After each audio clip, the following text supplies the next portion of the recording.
Hey, I'm PJ Holland. Welcome to PJs with PJ. And I am with my special host, my co-host, Grace Rogers. With Truly Title. Hey. Hey. Okay, so we're just going to dive right in. And we're just going to talk about what is going on. Like, how is your 2026 started?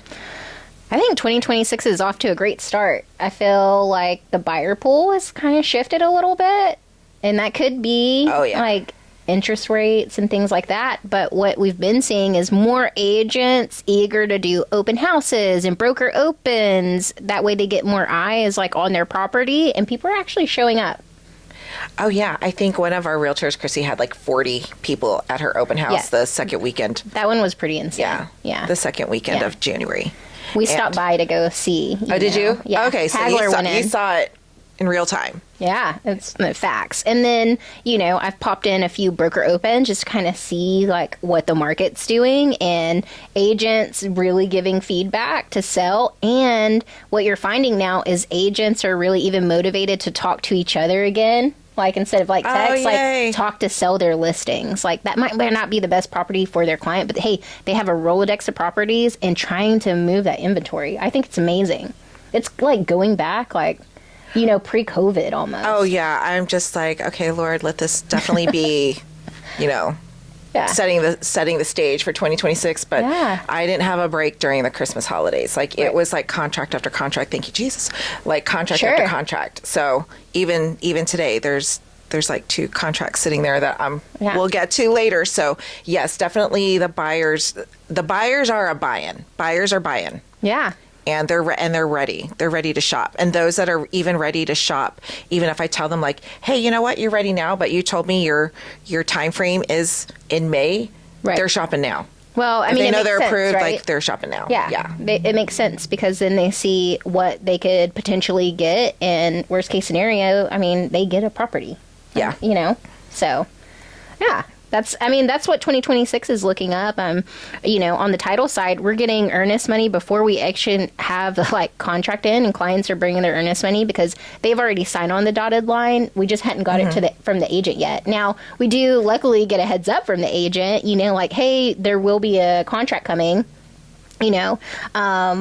but they're I'll take your money. Yeah, but they're just busy, obviously, showing other properties and things like that. So they might not have the opportunity to send it right away. Yeah. But the clients are already dropping off earnest money. So you're seeing an uptick in that, which is awesome. And they have money. They do have money. They've got money.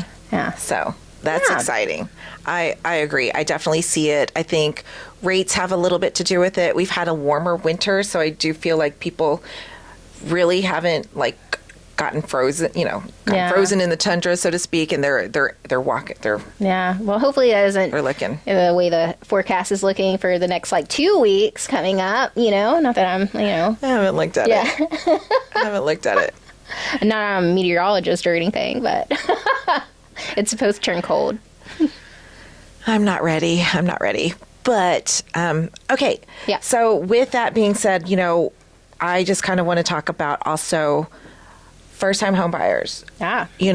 They know they've got to get a realtor. That's right. They know they have to get financing, which is where I come in. Right. But you're kind of like a mysterious... Sure. On the title world. Piece. Yeah, you're a mysterious piece. Like, title is mysterious. So what is title? Yeah. So, and first and foremost, title does help keep the contract together for the agent in the aspect of that as far as communications to all parties once it is negotiated and signed, right, as a contract, and helping agents and sellers or buyers with the timelines. That's something that, agents might not be the best at counting days. I think we covered that in a previous podcast, that it's not business days, it's calendar days. And so keeping track of that. And also another thing is insuring the property, right? So we're looking at the survey and just different things like that, making sure the appraisals are also being sent out, having communication not only with the agents, the buyers, the sellers, the lender like yourself, right? Oh, so, and HOA. HOA. Yeah. So chasing down docs. And goodness forbid that I swear it's like every file that we get, affidavits of heirship. So if someone had passed away, chasing down all the people that, might have a stake in that property. So making sure that you're insured and receiving that full property. Right. Oh my gosh, it's so crazy. Okay, so I'm going to just tell you about one of my clients where I didn't ever think anybody ever exercised their title insurance. Sure. So like title insurance just ensures that you are definitely owning your property. They've researched like anybody that, like you mentioned, heirs, right? Like, sure. Have, anybody that can stake a claim into that home have already been surfaced, and like you are signing that line, and you now own that home.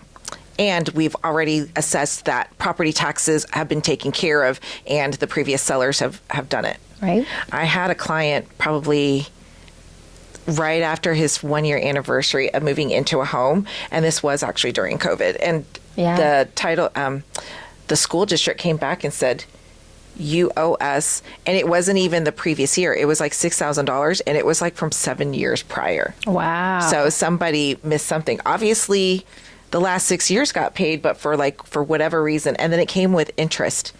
Interesting. Yeah, so it came with interest, and he was like, what is this? He goes, I thought everything was handled, and I gave it to the title company, and they said, that's what title insurance is for.